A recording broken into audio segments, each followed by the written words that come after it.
In this episode, we cover some interesting facts about some of the latest collectibles to drop on VeVe.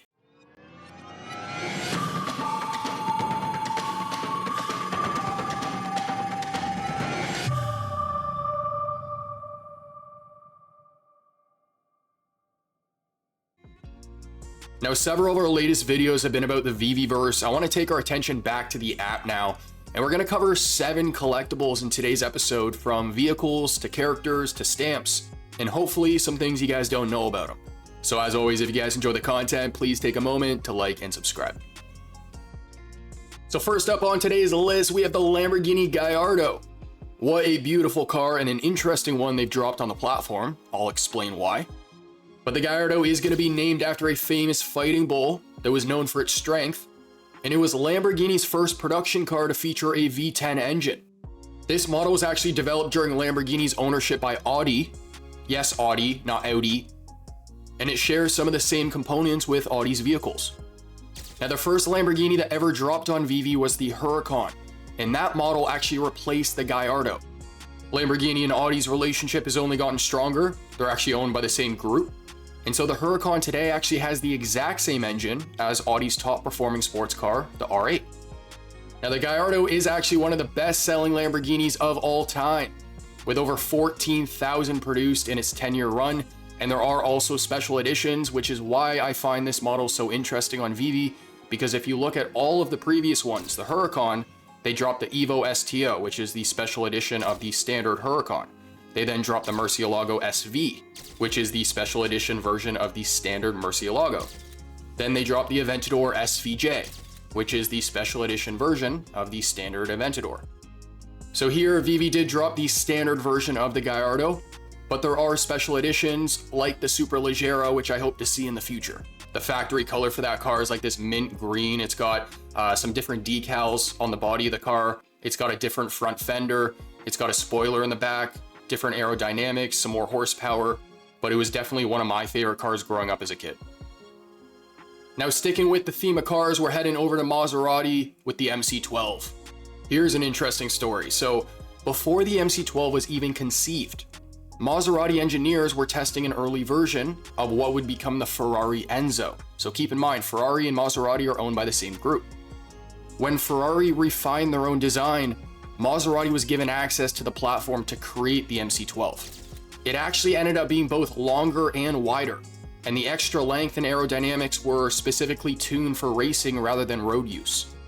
But despite sharing the same 6.0-liter V12, Ferrari actually deliberately tuned the MC12 so that it had less horsepower. It was like 630 horsepower, whereas the Enzo was 650. But even though the Enzo had more horsepower, because the MC12 had better aero and downforce, it was actually still faster around the track. Now, one of the most unique quirks about the MC12 is that it completely lacks a rear window. And this actually isn't the first car to have this feature on VeVe. The Lamborghini Countach doesn't have one either. And there's actually videos online of people like backing that car up, and they're having to sit on the side of it with the door open, looking back like it's like a bicycle. And this was done to improve aerodynamics and rigidity. The MC12 was also developed primarily for the FIA GT Championship racing, with a road-going version being produced only to satisfy homologation requirements. And what that means is pretty much approval for sales or use in another market or region. Maserati initially planned to only have 25 road cars, but later increased it to 50. Next up, we have the 1938 Presidential Stamp Series from USPS, featuring Theodore Roosevelt. Now, this series featured all the US presidents up to that time, with denominations corresponding roughly to their order in office. The design for the entire series was actually selected through a national contest held the year prior in 1937, and over 1,100 entries were submitted, but the artist Elaine Rawlinson won with her neoclassic portrait-based design. Now, some sheets of the stamp actually had guidelines and secret markings that were used by printers to help align designs during production. And so these markings actually make certain versions rarer and more valuable to collectors. This series, also known as the 1938 Prexy series, remained in use well into the 1950s, meaning that this Roosevelt stamp was actually in circulation for over a decade before newer designs replaced it. Collector's life is shiny gold.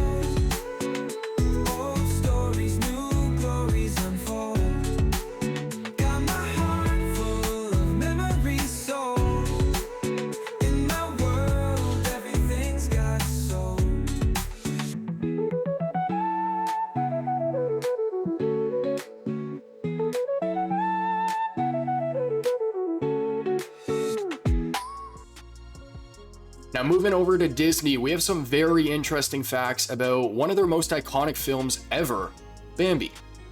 So originally, Disney actually considered rotoscoping, which means tracing over live action footage, to animate Bambi, in a similar way actually to how Snow White and the Seven Dwarfs was made. But Walt Disney actually felt that this would make the characters look too stiff and unnatural, and so they ended up using a more fluid animation approach. Now, to make the animation as realistic as possible, Disney actually brought live deer into the studio so the animators could study their movements and behavior. And they actually did this with other animals from the film as well, like rabbits. The film also has some incredible backgrounds, and they were hand painted in a soft watercolor style to give it this dreamlike quality. But the artists actually created over 1,000 individual backgrounds, each painstakingly detailed to capture the beauty of the forest. Donnie Dunagan, the child actor who actually voiced young Bambi, he also later revealed that Disney never told him about the scene where Bambi's mother dies. And because voice lines were actually recorded separately at the time, Dunagan actually had no idea how sad the film really was until he saw it years later. And lastly, despite being a now legendary film, Bambi actually flopped when it was first released in 1942. The timing was bad because World War II limited international screenings, and audiences just weren't ready for its dark themes. So it only became a classic after multiple re-releases. Now shout out to Ben, we got some interesting facts about Bert and Ernie from Sesame Street. Jim Henson and Frank Oz, who originally performed the characters, based their dynamic on Abbott and Costello, a classic comedy duo who's known for their straight man and goofball act. Ernie's the playful troublemaker like Costello, while Bert is the serious, easily annoyed one like Abbott. Before settling into their roles, Frank Oz and Jim Henson actually originally considered switching characters, with Henson voicing Bert and Oz voicing Ernie, but they realized that their natural energies fit better in the opposite roles, so Oz actually became the grumpy Bert and Henson played the cheerful Ernie.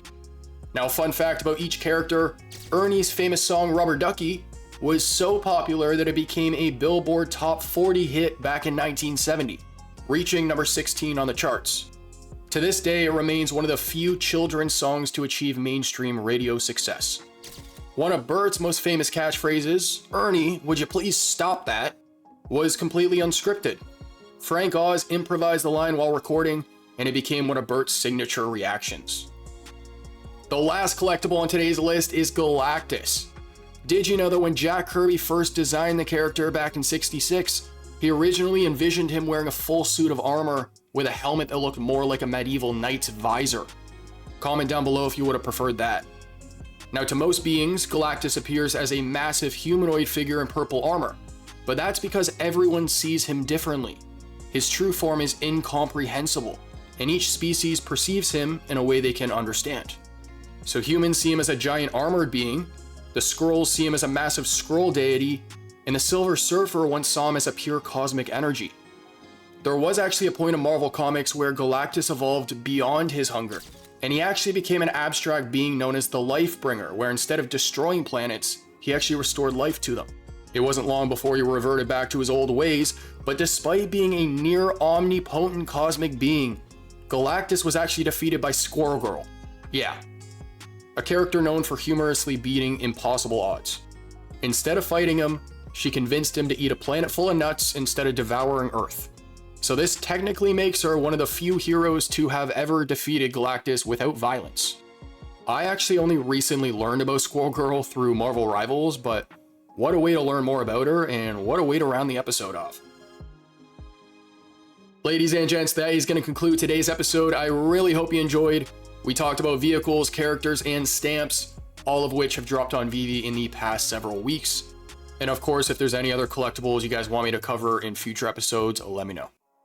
But if you guys enjoy the content, make sure to like and subscribe. Comment down below what you want to see in a future episode. And as for our next, I'll catch you then.